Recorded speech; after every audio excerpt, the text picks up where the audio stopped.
Hello, I hope all is progressing well. My name is Kevin Dufresne. Welcome to I Don't Know, We Can Talk About It, where we discuss myriad topics civilly, reasonably, responsibly. We're going to jump into the first two topics, which concern, of course, education.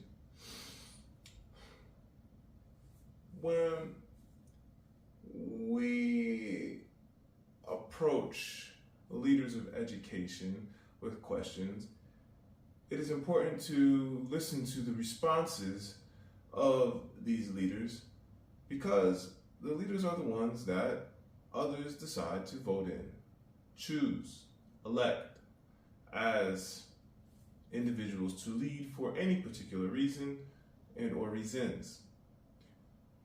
So the Secretary of Education's interview is very important for individuals to acknowledge from one standpoint. Another standpoint is to consider all of the educational resources that are at work, because not just one entity is affecting the groundwork. Myriad of entities are affecting the groundwork that will, of course, translate into however the workers manage in connection with the bodies that are receiving the benefits. The idea of the article is to introduce what progress is happening in education, inquiring what historically is, what might be for the future, what else needs to be happening. The Secretary of Education in America discusses strategies, a building plan, as well as the historical parameters of education, citing Biden's administration as one of the most supportive administrations of education that the individual is aware of. I find that with funding, the responsibility of the hirer, the hiree, the employer, the employee is what really helps bring about results. Coming across situations in a particular society, one must consider how effective one area is in comparison to another. Why? More so, in modern society at large, many resources are available, research-wise, for individuals, entities, to respect data in a way that may reveal how effective any funding parameter really is, how effective any planning parameter really is, not just on the basis of what type of students are coming in on the basis of financial access or technological access, though on the basis of what one must consider concerning the full human spectrums of being. Understandably, research and development work hand in hand so as to better guide any that may be approaching any particular area. Concerning education,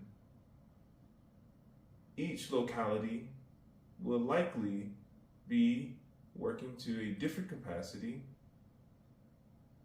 responsible for different capacities of learning of any type of situation, not simply on the basis of population size, nor on the basis of identity alone, though due to the variability that relies on every human's being. Variables of life that many individuals may encounter, particularly entities growingly responsible for any other individual that may need more assistance with development, i.e., a teacher and a student, an administration and a board. However the helping may move, everyone working in any capacity in education must understand that all must be in unison in the best ways possible, in the best developing ways possible, in the best progressing ways possible, towards ensuring that humans going through educational environments are able to navigate, not at the least, though at the most, any may effectively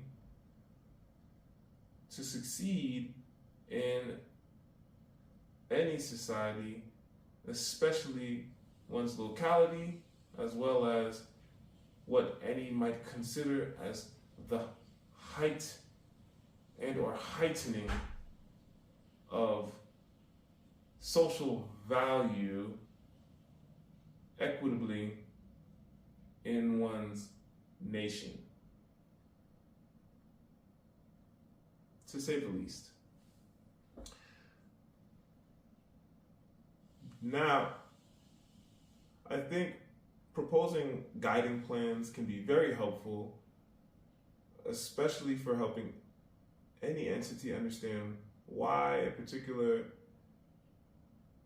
hiring parameter must be set, or how a particular responsibility is so important, how to navigate such a responsibility, how to navigate an environment with such a responsibility, how one might have to be in relation to one's responsibilities, though how one must acknowledge as a human being in connection with other human beings, one's responsibilities as well as one's role and or roles and or responsibilities. Guidance can be very helpful, especially when from experts that have a lot of experience and expertise can branch on many, many levels across many different types of situations that may be relevant in a particular case more so than in another particular case. And the expertise might be at varying levels. So, with parameters of guidance available, I think having a sounding board can be very beneficial for progressing educational parameters, considering nuances of fuller humans across human spectrums of being.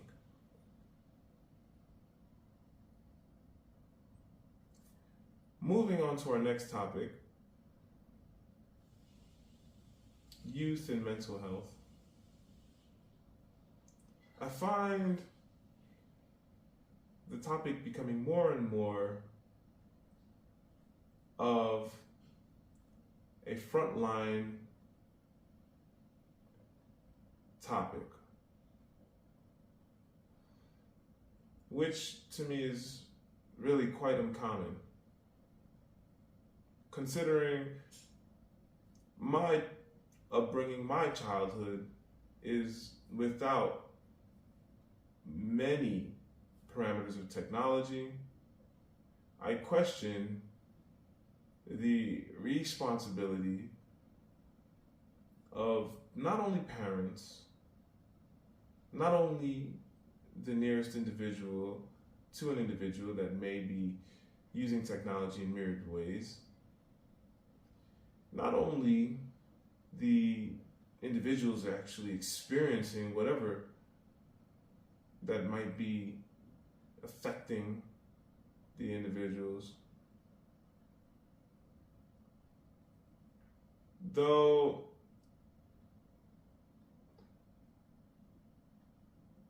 technology companies responsible for advancing technologies of communication must be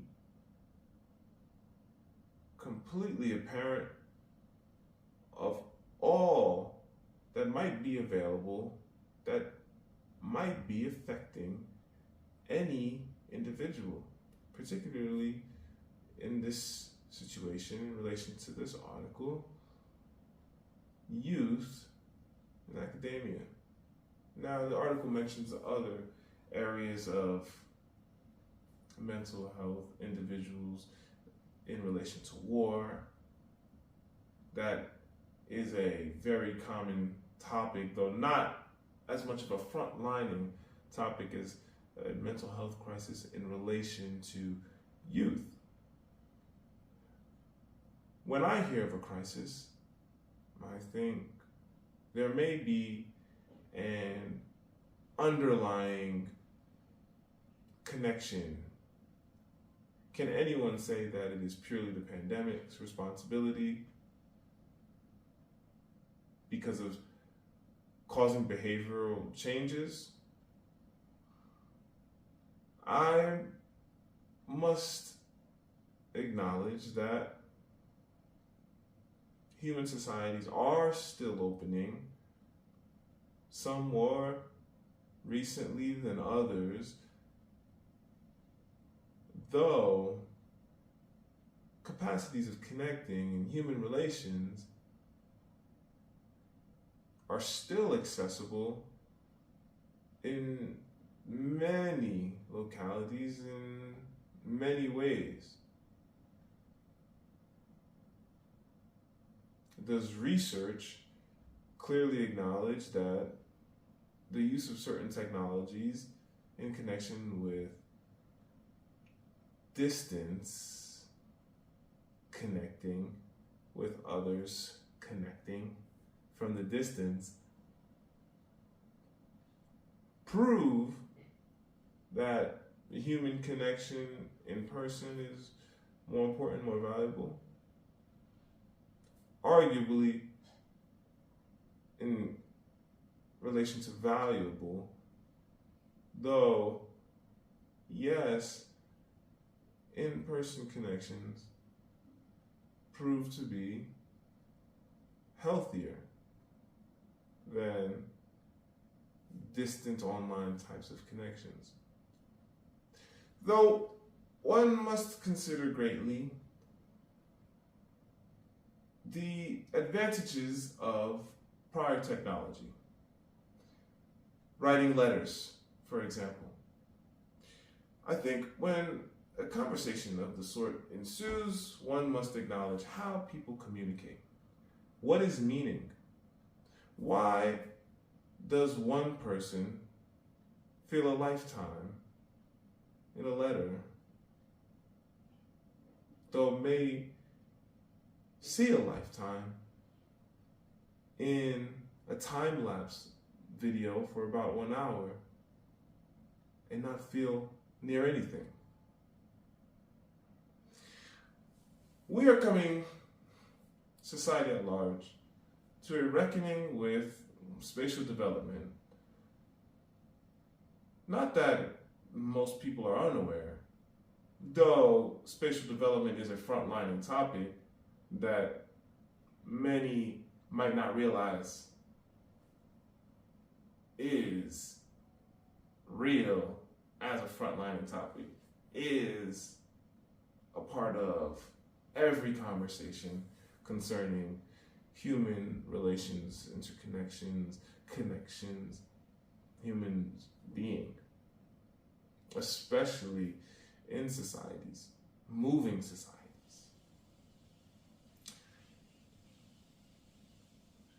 What makes a human a human? What makes an individual an individual? Valuable questions with infinite possibilities. There are billions of people in the world at large. Growingly, the population is increasing. Why might youth feel any type of angst from any particular situation that might be out of one's control? Connecting, interconnecting, internet connecting, distance connecting, in-person connecting, the responsibilities of where one is, of how one is, one's life. Unselfishly, if one is living good, responsibly, objectively good, discerning well, responsibilities of one's life takes precedence over what might be happening distantly in the news. Because one's life, where one is, can be empowering to what may be affecting an area elsewhere, whether that be in the immediate sense or in the long-term sense.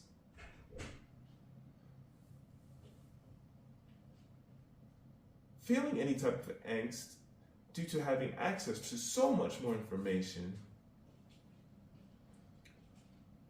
becomes a responsibility of not only self-awareness, though a responsibility of any that is a part of the developing processes of such technology. Of course, research and development teams, marketing, and psychological teams do work to a capacity with certain companies that develop technology. Some technologies come out way ahead before any of these types of research can actually be effective in a way that is preventative. Additionally, preventative measures are important, though one must acknowledge what one is really preventing if one is responding and or reacting to what's already happening because of another reason or so that one may not be completely aware of. A reason that is seemingly so apparent with advancing technology and becoming more so in connection with developing humans at younger stages of life. Not that any of these situations are strange, though pinpointing exactly what might be a situation, especially after a major global situation, may prove a particular instance and of particular instances requiring different avenues of research. of investigation. When youth are under microscopes, one must consider who is conducting the studies. Why might any?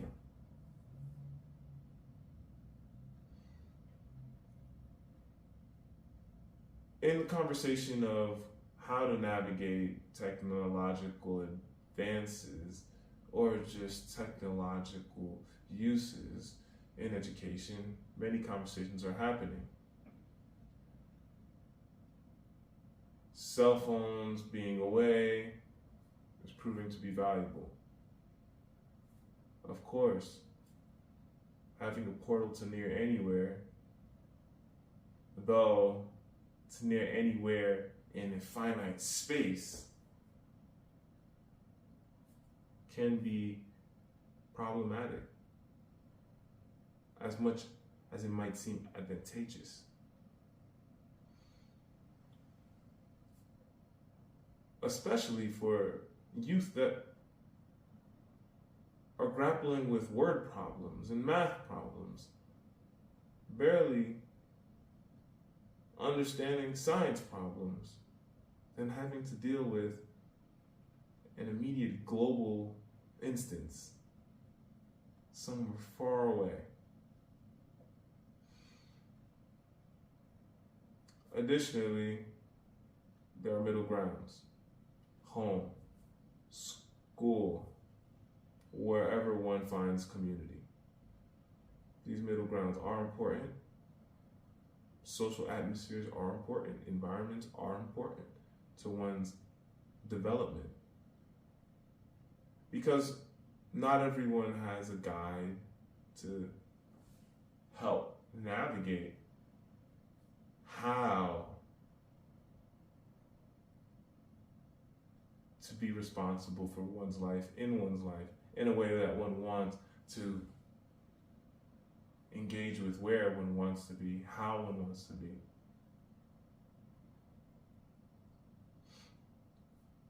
This brings us to another question of identity.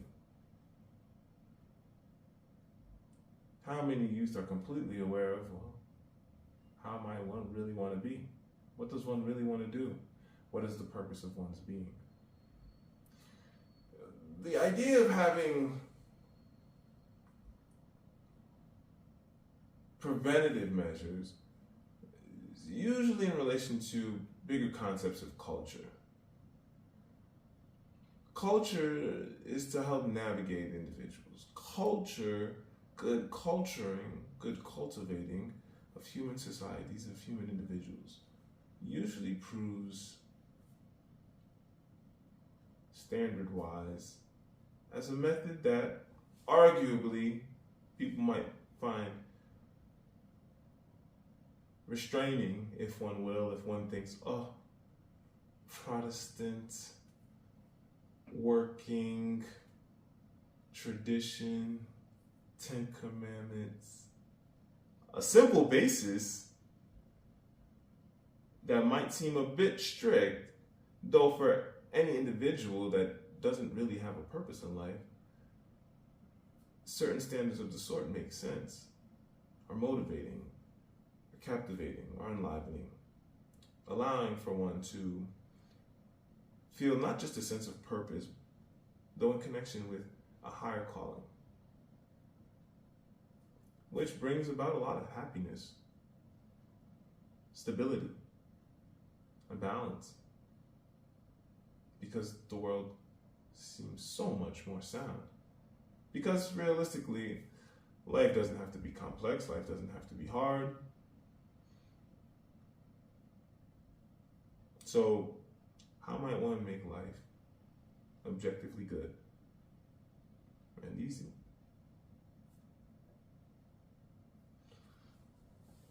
So, I think preventative measures start culturally, though acknowledging how society is growing so much more, especially in connection with different parameters of technology. We're just going to see different types of human beings, as always, branching out in different ways. Whatever types of cultures society at large chooses to bring about in the front lines will be ideally what people will be having to deal with. But we must be mindful of the topics that we choose to highlight, especially at large. We must be mindful of the individuals funding research, funding in general behind these topics or anything in connection with these topics. Additionally, we must be very, very careful as to not misdiagnose, self-diagnose.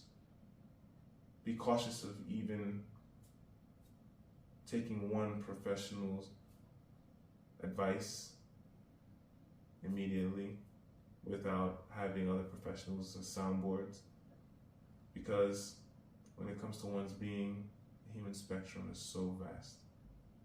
And when it comes to one's mental progressions, one must look to ensure one is taking the best routes possible. I do not advise anyone to proceed with any type of medication, especially if not soundboarding with multiple professionals from different parts of the world even. It's that serious now because we're, society at large, at a point where acknowledging such topics can become quite distracting from other methodologies that are already working in place to ensure individuals are progressing well in ways that ensure one's full being is coming to life well, to succeed well in one's life, in connection with all life that is, all systems of life that are good objectively. Culturally at large, humans are advancing in different ways, yes, though there are systems in place that we must continue to acknowledge, especially in light of newer, quote unquote, technologies that may seem to make those systems feel like of a different time. Those systems are very relevant and helpful and will assist one in bringing balance to one's life. Of course, the basics from professionals, soundboarding off professionals: exercise,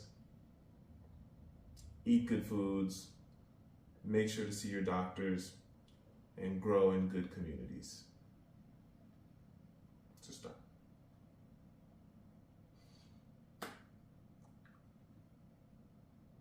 And feel free to always express yourself in the best ways possible. Creative expression is wonderful. We need more art. We need more creativity. It's helpful to do. It's freeing. And it builds a wonderful awareness. Okay, so next, we're going into origami. Yes. Today, in origami, we're making an origami star, okay? So, how we're gonna do this, we're gonna start off, of course, with making our square from a rectangle. All right. How we do this is we take our rectangle paper, we cross it over. So I'm gonna be crossing this paper over like this. So I'm just gonna be folding this top part up here. Now don't worry about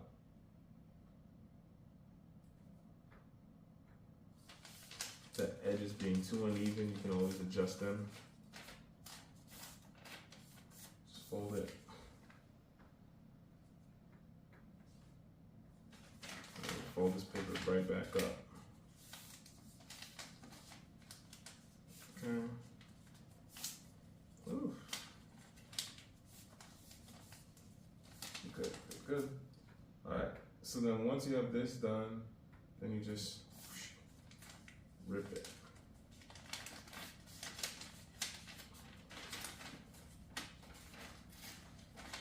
And you have a square.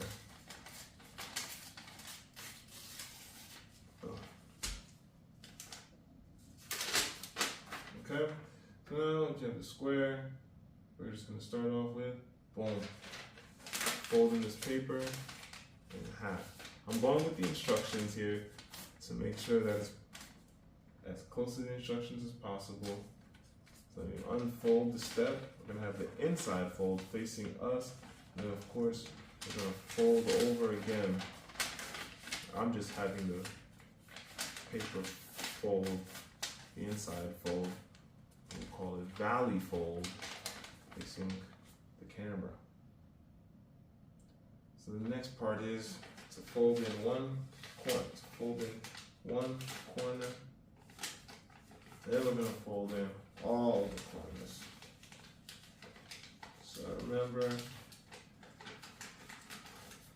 you see, just folding in the corners. So after you fold in the square, half and half, you just fold in the corners.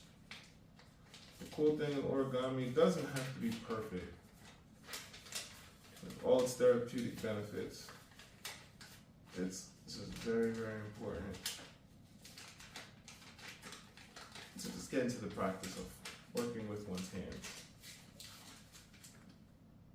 So next we're going to fold the top point down here.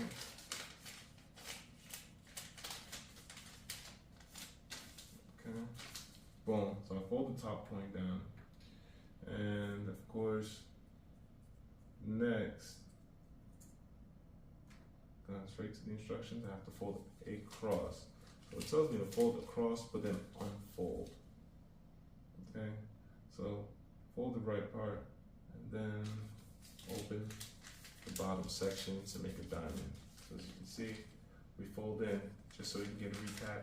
Go from the square. Once you get your square, bring the corners into the center after you fold twice, halfway, both ways, up and down, left and right. Then you fold in. Then we have a mini triangle. Then you're gonna just open up one side into a diamond. So once you open it, you get this concave form. You open it and just fold it in. Okay, good stuff. And next, we are going to do the same with the other side. Just gonna open this paper and it becomes like a little bit of a diamond. First get it into its concave form here, and then we're gonna just fold it down. Very, very nice to have the fold happen. And we'll have this here, and then we're going to fold the edges in. Some might be familiar with making a crane, or as some call it, the water bomb fold. So along that pathway. So we'll come here, and then we're going to, now after we fold them left and right to align with the crease, we unfold the step, and then we just bring the top point down here at the creases. So we just use those folds there to bring our point down. See that? So we made these folds here initially, and I'm just showing from this perspective so that we can have our folds come down here. And we unfold the top point and open out the bottom sections. We're gonna see what that means in a little bit. But right now what we have here is that it's saying to open out this bottom section right here, like this. And we're gonna we're gonna bring it up here like this. So once we open it up, as you can see, we fold down here at this top point, we bring it up here, and then we fold it up here. Okay. So we take this.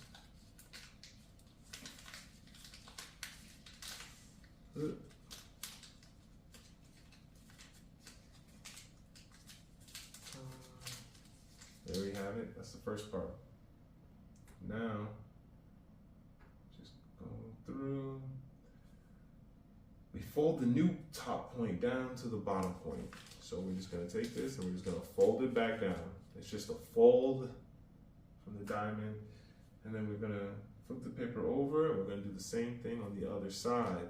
So now we're on this side. So just to show, we fold it in to the center, one corner. See that? Then we just fold in the other side here so that we can form the base for our tip to go down. We open this up, we bring this part down, this triangle portion down here, over our folds. We have the corners as a base. Then we will open up, once we make this top fold up here, we will open it up. See? And we bring it in here. So we make our diamond. Kind of going into like the crane. It's just a familiar crane. And I'm familiar with the crane, going into the flower. Now we have this. Then we just bring it down. And now we can continue to resume with the instructions here. So when we open up the paper now. So now we have to open up the paper. Here we go. Whew. This is gonna get a little tricky when it says open up the paper. So when it says open up the paper, to figure out, well, what does that mean? It says open it like this. It's like open it. I'm gonna open it. I'm supposed to get something. I'm supposed to get something like this right here. You see it? Alright. So this is opening. Pull out the points until the star looks as shown. So we're gonna pull out the points. And there we have it. Did you just see that pop? So it pops down in the middle, and here we have it. It's a 4-point star. It looks pretty cool. Then it says flip the star over to the other side to see the finished model. So this is how the inside looks, and this is how the outside looks. And this is the 4-point star. Really cool to make. A really cool 3D star. I like it. It can definitely be decorative, especially with holidays coming up or just in general, and with different colors. One can even decorate it with their own markers and whatnot. It's pretty cool. All right, so the next thing is, of course, we're here. We're going to be talking about a book. And the book we're going to be talking about today is, well, The Bra Book, an intimate guide to finding the right bra, shapewear, swimsuit, and more. So I actually remember really being into finding what fits a woman's body. And that's really because I'm not really one to go out and just buy a bra. I don't really understand these topics in a sense that's like, oh yeah, I'm gonna go shopping right now. What am I gonna buy for myself if I'm shopping for a woman or for anyone else?